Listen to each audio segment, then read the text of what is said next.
California में इस समय हजारों इंडियन ऑरिजिन ट्रक ड्राइवर्स एक बड़ी परेशानी का सामना कर रहे हैं। California department of motor vehicles ने 20,000 से ज्यादा कमर्शियल ड्राइविंग लाइसेंसेस को कैंसिल कर दिया है। इन लाइसेंसेस के कैंसिल होने की वजह से बड़ी संख्या में ड्राइवर्स की नौकरी चली गई है और कई फैमिलीज की इनकम अचानक रुक गई है। इस फैसले के खिलाफ अब इंडियन ऑरिजिन ट्रक ड्राइवर्स ने कोर्ट में केस दायर किया है। ये केस सिख कोलिशन ने एशियन लॉ कॉकस और व्हील गॉडशेल एंड मैंजस लॉ फर्म के साथ मिलकर दाखिल किया है। ये एक क्लास एक्शन लॉसूट है जिसमें हजारों अफेक्टेड ड्राइवर्स की तरफ से न्याय मांगा गया है।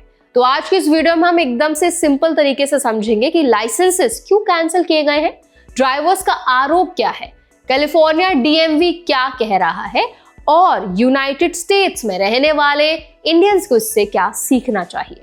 तो चलिए फिर जल्दी से वीडियो को स्टार्ट करते हैं। हाय, मेरा नाम है वर्षा दुबे और आप मुझे देख रहे हैं एनबीटी टेक एट पर।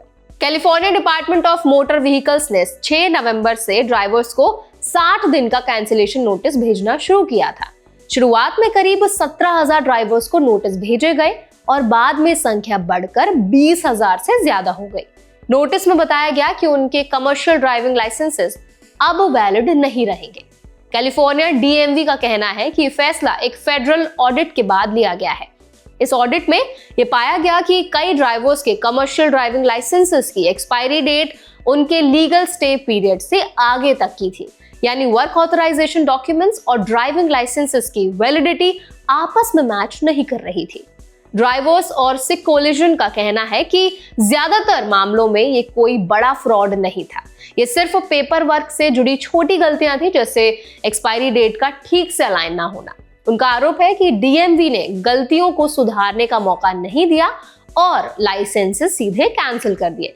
कैलिफोर्निया के कानून के मुताबिक अगर लाइसेंस में कोई एडमिनिस्ट्रेटिव मिस्टेक हो तो डीएमवी को उसे ठीक करने या अमेंडेड लाइसेंस के लिए दोबारा अप्लाई करने का ऑप्शन देना चाहिए। लेकिन लॉ सूट में कहा गया है कि ड्राइवर्स को ऐसा कोई क्लियर प्रोसेस नहीं बताया गया और अचानक उन्हें वर्कफोर्स से बाहर कर दिया गया। इस फैसले का असर बहुत तेज और सीधा रहा। जिन लोगों की पूरी इनकम ट्रकिंग पर निर्भर थी वो एक ही दिन में बेरोजगार हो गए। सिख कोलिशन का कहना है कि इसमें फैमिलीज की फाइनेंशियल स्टेबिलिटी पर बहुत ज्यादा इंपैक्ट पड़ा है और कई लोग रेंट, लोन और डेली एक्सपेंसेस को लेकर परेशान हैं।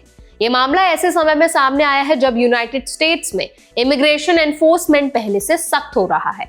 सिख कोलिशन का आरोप है कि इमिग्रेंट ट्रक ड्राइवर्स को उनकी इमिग्रेशन स्टेटस की वजह से ज्यादा निशाना बनाया जा रहा है और उनके साथ अलग तरह का बर्ताव हो रहा है। हाल के महीनों में कुछ सीरियस रोड एक्सीडेंट्स के बाद भी कमर्शियल ट्रकिंग सेक्टर पर स्क्रूटनी बढ़ी है। कुछ मामलों में इंडियन ऑरिजिन ड्राइवर्स के नाम सामने आए, जिनके बाद पूरी कम्युनिटी पर ज्यादा ध्यान दिया जाने लगा।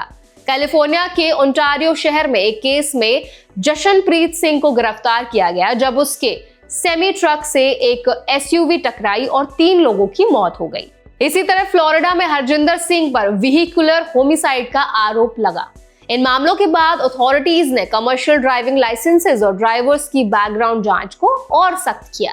हालांकि कम्युनिटी लीडर्स का कहना है कि कुछ इंडिविजुअल केसेस की वजह से पूरी सिख और इंडियन ऑरिजिन ट्रकिंग कम्युनिटी को सस्पेक्ट मानना सही नहीं है।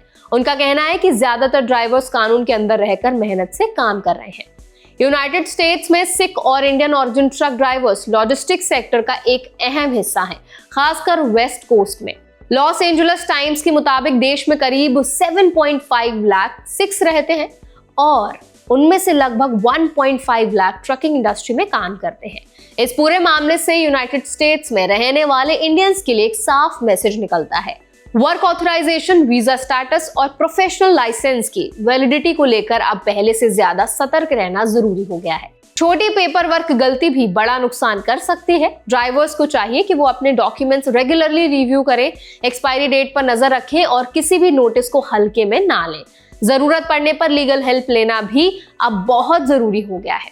ये मामला अभी कोर्ट में है और आने वाले समय में इसका फैसला ये तय करेगा कि ड्राइवर्स को राहत मिलती है या नहीं। लेकिन ये साफ है कि यूएस में काम कर रहे इंडियन ऑरिजिन वर्कर्स के लिए रूल्स को समझना और कंप्लायंस में रहना अब पहले से ज्यादा जरूरी हो गया है।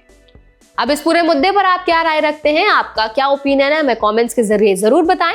ऐसे और भी अपडेट्स के लिए, वीडियोस के लिए, इन्फॉर्मेशन के लिए हमारे चैनल NBT Tech Ed को भी जरूर सब्सक्राइब करें।